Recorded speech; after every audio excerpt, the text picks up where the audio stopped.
Hello! So, today we're going to bring you my midpoint review of Wayfinder.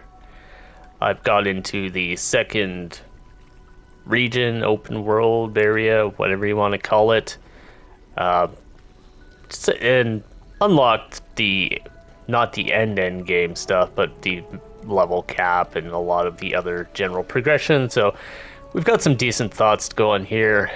As a heads up, there may be some mild spoilers if you have not reached the area of the game that has snow in it. I may be spoiling some things. I will still try and give a heads up when they're coming, and it'll be after the main discussion. But we will move into it then. Alright, so let's cut over here and we will jump into our little bit of a review.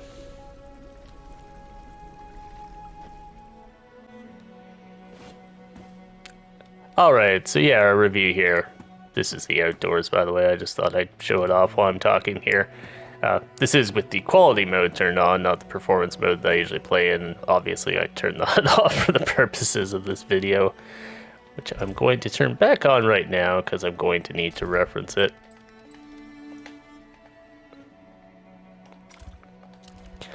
Alright, so yes, Wayfinder. We'll get the TLDR out of the way. I would definitely recommend this game for the, I believe, $40 that it's currently selling for. Speaking of prices, no microtransactions. As far as I can tell, you can no longer buy the Founders Pack, but if you did buy the Founders Packs, you get some neat little rewards. I'll show you the one in my house later, particularly. Nothing gameplay changing or breaking or anything like that, just some neato skins. Heroic Kairos, I don't really actually use that skin, but that's part of that. You can kind of tell down below, I've got all my stuff unlocked. Not too much to say about that. So yeah, let's jump into some of the pros. One is you unlock these as skins when you pick them up, but we do have real armor with real stats now. Previously, it was all just skins. And then, yeah, we have this lovely style menu over here where I can just use any of those armor bits I've picked up and some other things that you occasionally just unlock as skins. I believe that... I think Ascendant is Heroic Kairos. And I forget what that unlocked is. But that's just a total overall you can do too. This one doesn't have additional customization though, other than colors. So yeah, you got your colors, you can change all these things. Not all of them will apply to every single skin, but you got your options there. You can choose your different weapons, you can assign different ones to different wayfinders. That's all nice. We got mounts for overland travel. You can unlock these fairly early on in the game. Same thing with weapons. You can dye your weapons. There is a bug where the emissive category doesn't always show on here, depending what weapon you've equipped, even if you've got a skin with an emissive. Which you can see, if I go to this one, it has that annoying yellow bit. If I change the actual sword I'm using that I'm putting the skin on, the emissive will unlock and I can change that, but I've reported that, so hopefully they'll get onto it. You got lots of ways to customize your wayfinders. You got all these, they call them accessories. If you equip sets of these, you get passive bonuses. You can see those little icons on them. That's the echoes they can equip. Different echoes do give you different options, as well as reducing the capacity if you put an matching echo in them. The sword ones, which are called attack types, are typically your weapon power, your magic power, your crit rating, break power, guard type, health, resilience, defense. Balance seems to always be one of each, one from the defensive category and one from the offensive category, if I've tracked that correctly.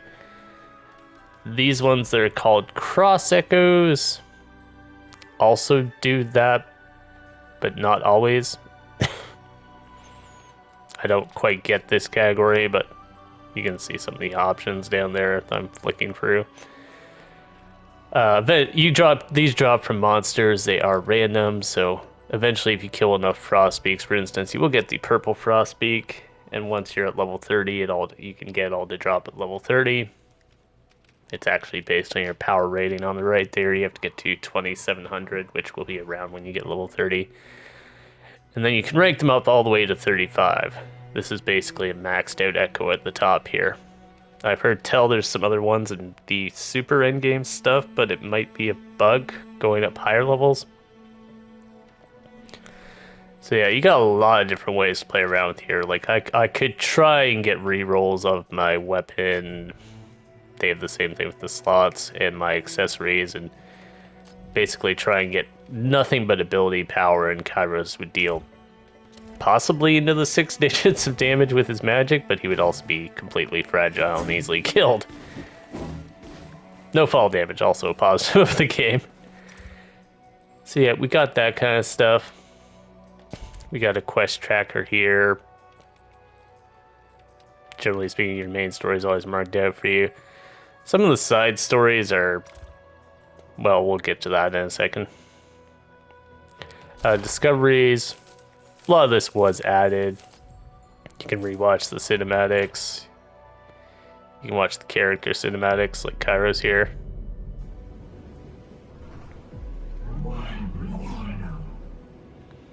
This, I believe you get these unlocked just by unlocking the Wayfinder. This isn't movie today, though, so...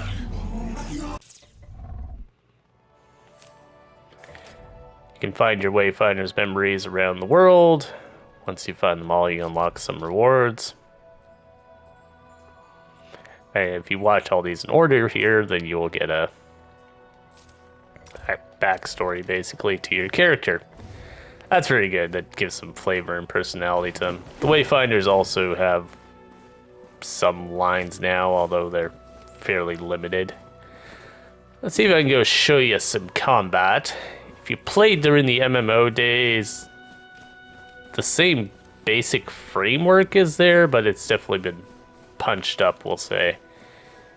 It's faster paced, it's more snappy, there are more interactions and different things that will go on during it. There's something I can fight over here. Like, Sword and Shield used to be slow. Your abilities can get pretty impactful like that if you want. Other ones are more utility based, of course. Kairos is the Arcanist or the Wizard class. You got Sword and Shield, you got big two-handed weapons of various types. There are some dual daggers that are based on parries and dodges.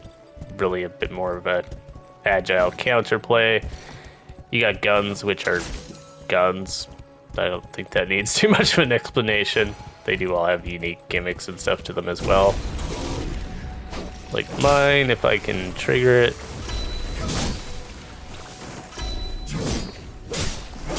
I'll be able to trigger it on this guy. I'll show you the weapon ability that I have on this shield, which is basically my big get the heck away from me crowd move if I don't have my spells available.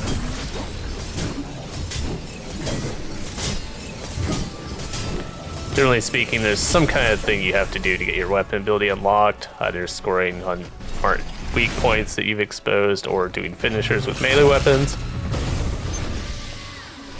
So yeah, the big spikes were the weapon ability. That little bomb is one of my echoes, which you get from bosses. They're called rush echoes and are basically give you extra passive abilities. I think you can get 3 to 4 slots for those total. It might only be 3 though.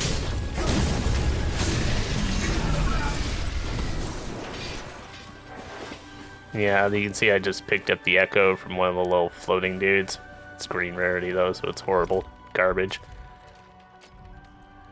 And yeah, these are basically your passives that you unlock from bosses.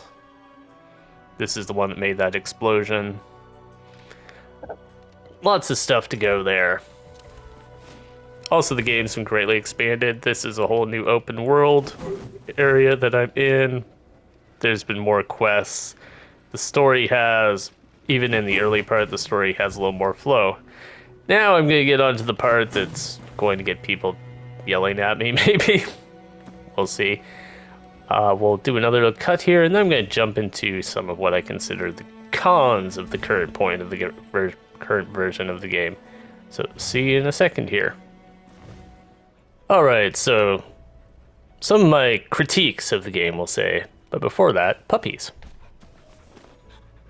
You can pet the dog in Wayfinder. This is my Founders Pack dog. Unfortunately, you cannot get this, I don't believe. Drop a comment if you know that that's not correct, but I looked on the store pages and I don't see the early access packs anymore, just the regular game. You can also get other pets. Your mileage may vary on these. Many of them are somewhat dangerous. Such as if you pet that spiky thing, you start bleeding. This is a friendly guy, a little guy who I think is also from the Founders Pack.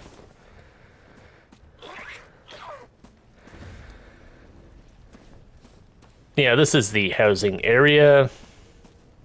Most of the stuff here is found out in the world. You also unlock the recipes, and there's a place in town you can build additional furniture, which I really need to do to finish up my house. I put the cat up here, which makes him almost impossible to pet, which is perfectly accurate to a cat in my opinion. I only just figured out that you could open these doors and go out on the balcony. And by I just figured out, some random was in my game when I went to my apartment and did it. Some of the things you can put in here, which are trophies, well, you can access them once a day to do some stuff. I'm not necessarily going to explain what's going on here, but I'm just doing it while I'm here. This one in here is an artifact. You get those from bosses as rare drops, and they give you a passive bonus that you can turn on in the menu here. This one just gives me 100 points. Careful in your house, because if you go clicking on this, you can turn it on and off. The same thing happens when you bring random people to your house, and then you're suddenly wondering why you have less health.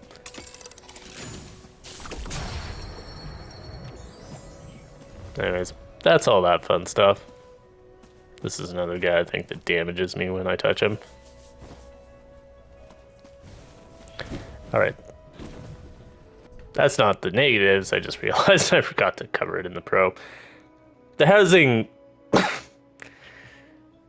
even the MMO, I'd argue, doesn't serve much point, but it's something to do.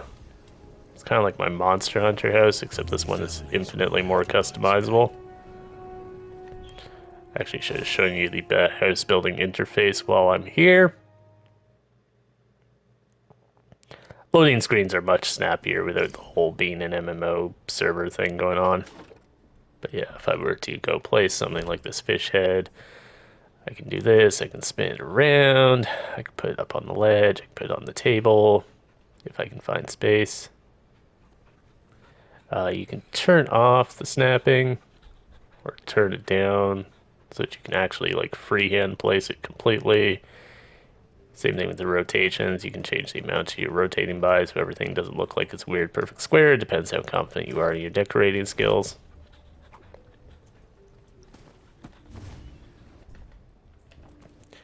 Figure I'll get to that part of the game someday. Now we're going to move on to some of the critiques. How many families will I have to write today? First one is over here somewhere. So one downside of being cut from an MMO as well, they've tried to retool it fairly significantly. You do get some occasional weird displaced MMO-y type quests and junk. Like, go kill 5 bears. There's a quest at one point to go kill 3 bears. Kind of kin among these is the job board, which is actually attached to a trophy. Some of these aren't bad. They'd be the equivalent of a Radiant quest in Skyrim or Fallout, for instance. Going to salvage lumber in Deepwood Holds, or collecting scrolls on an expedition in the Undercroft. Kill Goblin Seers, that's starting to decay a little bit, and then you have like collect metal and wood and skylight. If I go highlight that one.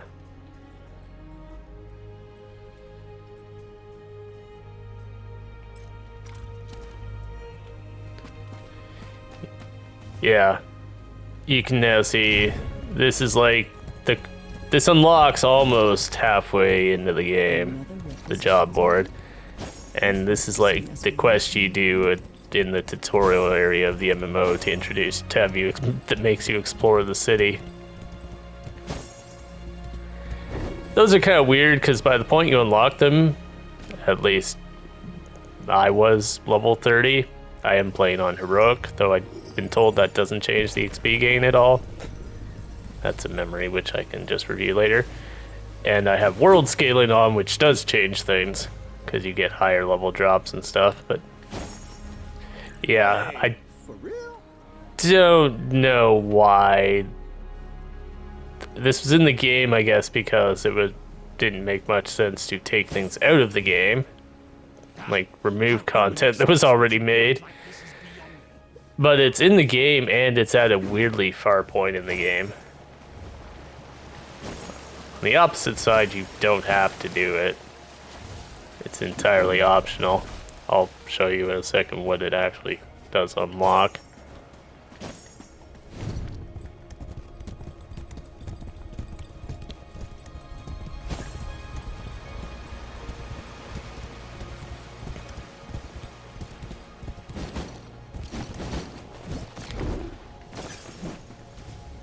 You get these helper coins. My force. Yeah, it's all just random cosmetics, basically. I don't know. I feel like they could have just dumped these out into the world drops and forgotten that. Obviously, the most interesting thing you can get in here is a mount. But yeah, these are weapon skins and furniture. Stuff like that. I actually wanted that mount, though, so... It's all depending on you. Yeah, that's one I don't really get.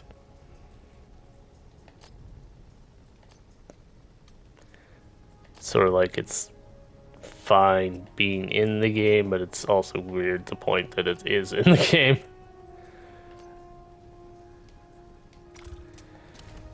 Now I'm going to show you my other major critique of the game.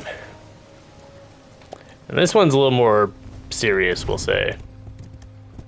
Because it's sort of a foundational element of some of the game's mechanics and how you do grinding and mandatory to complete some quests. So we'll load up an expedition here. We'll say to the Undercroft. I'm going to equip 2 Chaos Imbuements. Bombs could afflict with, or is it Chaos and Solar? Yeah.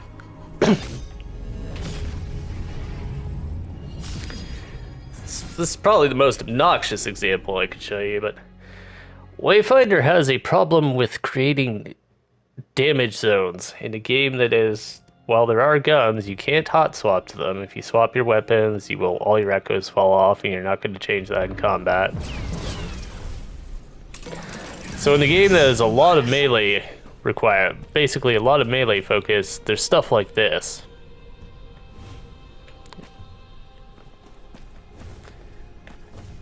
With flaming floors. I think the water there is actually interacting with it, which is kind of neat, but...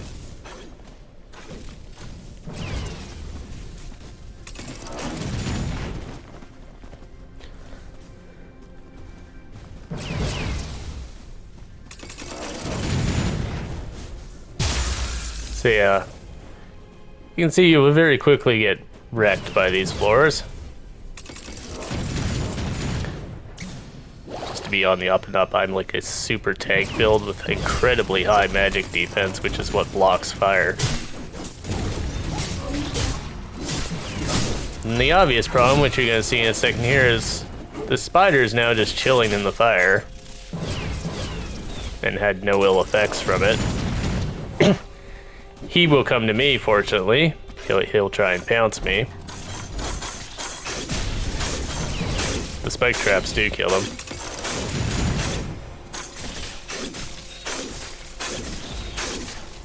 This is not showing off my point because of all the spikes. I need to get into a room that doesn't have traps. 1 second.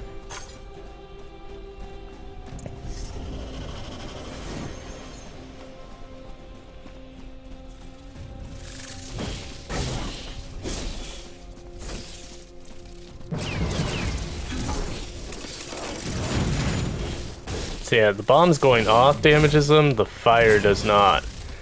it's very possible to get a ranged monster,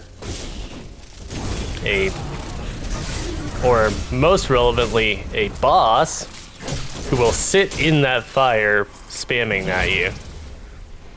And this is not the only mutator with this. There's a poison version, there's another fire version. There's a similar thing that goes on in some bosses and mini bosses where giant sections of the floor turn red, sometimes based on RNG.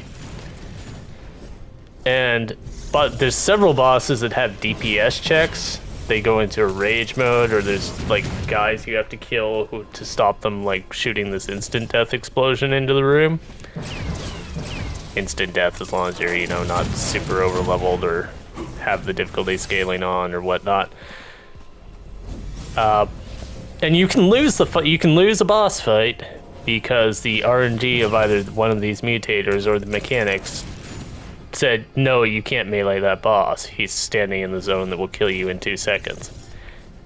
It's the biggest problem with the game. One, because they overuse this damaging floor stuff, to be honest, and two, because it has no effect on the enemies. It doesn't stagger them, it doesn't silence them, it doesn't even make them take more damage when you hit them, which would be kind of a compromise point.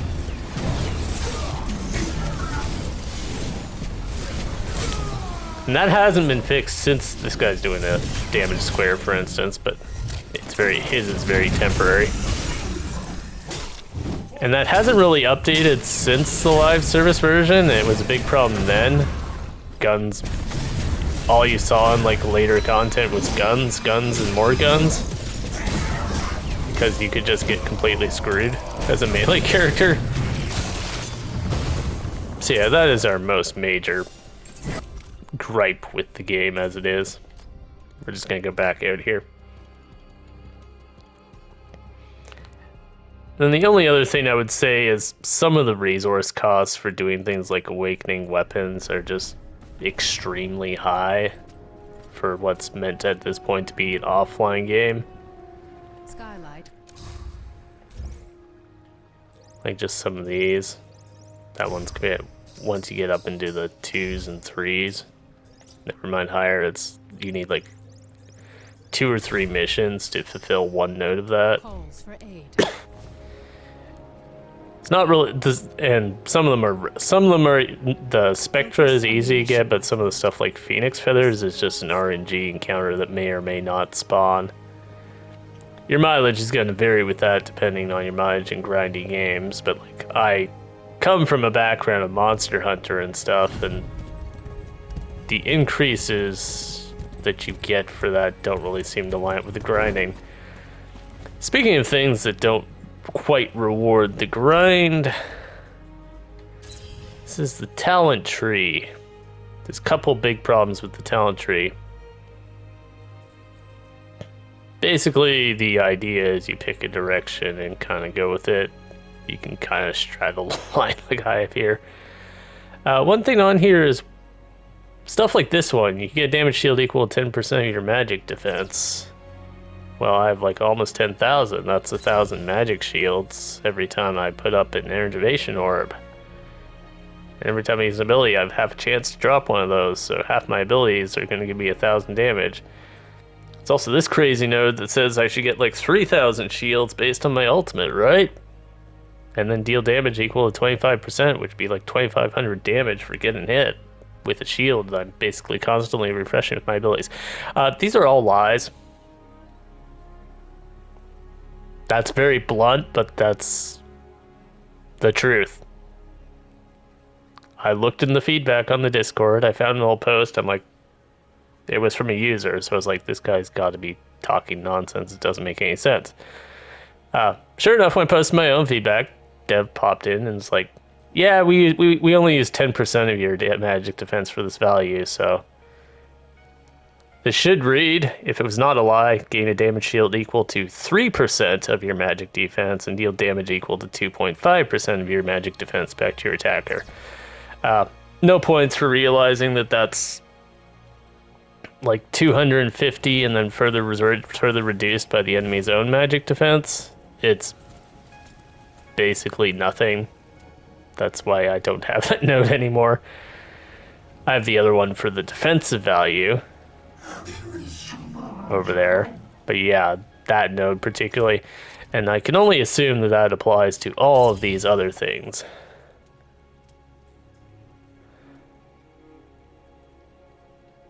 This one, the other problem is a lot of these don't have good descriptions. A random buff to you and nearby allies, increasing by how much? For how long? What is this one? 10% increased crit rating, so I assume that's 1% increased crit rating. So if I were to pick that up, it would give me 300 crit rating at the top. Which might even be less than I would get by just grabbing another node. Yeah, this node alone would give me 150, which is half of what this conditional thing gives me, based on that logic. That's just weird. And it's weird that they just kind of responded and said it kind of matter-of-factly and weren't like, we're going to change this, or seemed to grasp it was a problem. Like 1.0 is not out yet, and there's supposed to be a QOL improvement after that, but that is just the oddest thing I've ever seen in a game, because you can't have a game based on stats and builds if the stats and builds are going to lie to you about what they actually do. So yeah, that's the three big downsides, I would say. Some of them are good, like grindiness and even the screwed up stat descriptions you can kind of live with. As I would say, is the difficulty of some of the game's progression. Like I said, I'm less than halfway through. I got to rank 30. I didn't grind repeatable quests or the job board or anything. My side characters gave me some like gold and gloomstones and stuff that I wouldn't have otherwise used, but technically I would have grinded those with the main character and got to level 30 even sooner. So that's kind of weird that like a half or 2/3 of the game, because I think there's another open area coming with 1.0. Just you get there really fast to the level cap. And I'm on a mixed fence with that, because big complaint I have with the Diablos I played, not the most recent one, I haven't played that, or Path of Exile or Outriders or Destiny, was you'd finish the story but you wouldn't even have your complete builds, and then a lot of the content after the story was just kind of meh. Some of that may or may not have been fixed in those relevant games. I haven't gone back and played them all recently, and they've usually had expansions. So one side, it's interesting to get to max level, but before the end of the story, I'd always kind of like that, because you can actually feel like you get to use your build for more than the last mission or something like that. But it's weird that it comes that early in the story. The other one I kind of had was there's at least one repeated boss that's just a reskin. That's a minor quibble. It's bound to happen, but who is it? It's what's his name? This guy is the same as this guy. They're literally color swapped as far as I can tell. I assume the damage type they deal is different, but it's magical defense. I think the second guy is all magical damage, and the first guy's a mix of both, but yeah, that's our negative section. You get a lot of kind of iffy stuff. The Highlands particularly is full of leftover MMO things that I guess exist because it would be harder to remove them than to leave them in. Some of which may be causing that early inflation up to the max level as well. So we'll gather some final thoughts here.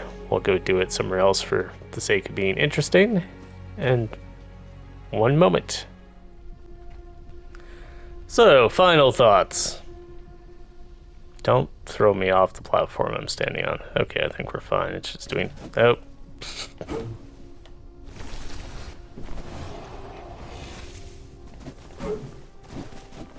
It was a cool intro, wasn't it, guys?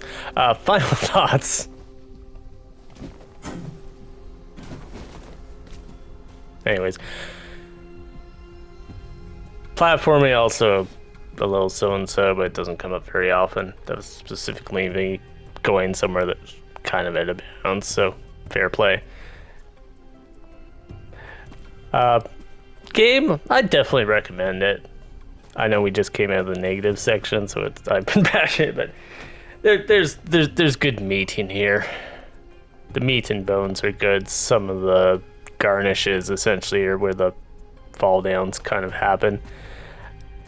On it changing from an MMO to just a co-op ARPG, I can understand the people who were like, "Hey, I put in for an MMO. Now I don't. Now it's not an MMO."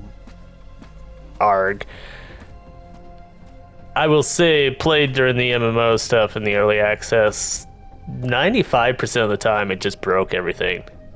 Wayfinder was because it was an MMO and had servers and queues. The Highlands crashing all the time was because it had MMOs and servers and queues. The obnoxious inventory limit is because there was MMOs and shared databases and stuff. And then all the MTX and monetization also heavily related to being an MMO or live service to keep things running. I don't really think a whole lot was necessarily lost, especially since they have said crossplays coming back. Probably the big thing is there isn't just inherent matchmaking. You can go public, which lets people find you and join you by pushing this random button, or going through the server browser, which does happen every so often. But when you start a mission, there's no way to just go to the codex halls and say, I want to find a squad. You have to instead open this browser, try and find someone who's in the expedition that you want to do. A lot of them, I get this some location thing, which I assume is just the alpha version of the browser. Because yeah, if I'm a new player, I want to find someone doing an expedition. There's Batman here, who's on story difficulty, but I can't even really tell what he's doing, other than allegedly an expedition. He might be in the tutorial, which is why it doesn't show the location. That's a bit of a downer. Crossplay coming back with 1.0, that's corrected one. That removed a negative critique from the list. Obviously, there's some stuff where the difficulty with the mutators and sometimes the floors doesn't feel fair. I also give a mild one to the hitboxes being kind of blobby or soft. It goes both ways, but there's, when you're dodging particularly sometimes, and enemies are doing like lunge attacks, there's a lot of times it feels like they didn't hit you, but they do hit you. Like there's a good extra few inches on their swords and things. But overall, I'd give it a positive. I would generally be running maybe an 8, even 8.5 out of 10 if I were to give it a score right now. Obviously, I've still got the end of the second chapter of the story, or second act of the story to go, and the end game and mythic hunts and all that nonsense.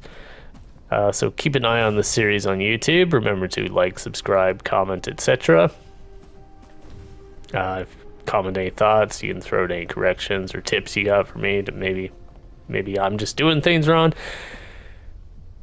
or any questions you have. I'll throw this in the playlist down near the start, but I will mark it as possibly a spoiler for some things. And then there's a whole playthrough ongoing, which is currently at episode 40 something as of this recording, which should be rolling out almost to the day it launches. If you want to just kind of watch the game naturally and see the overall progression. And I will see you in those other episodes, or I'll see you at the end for a final review, or check out the other stuff on the channel. Anyways, this is Kairos, signing off.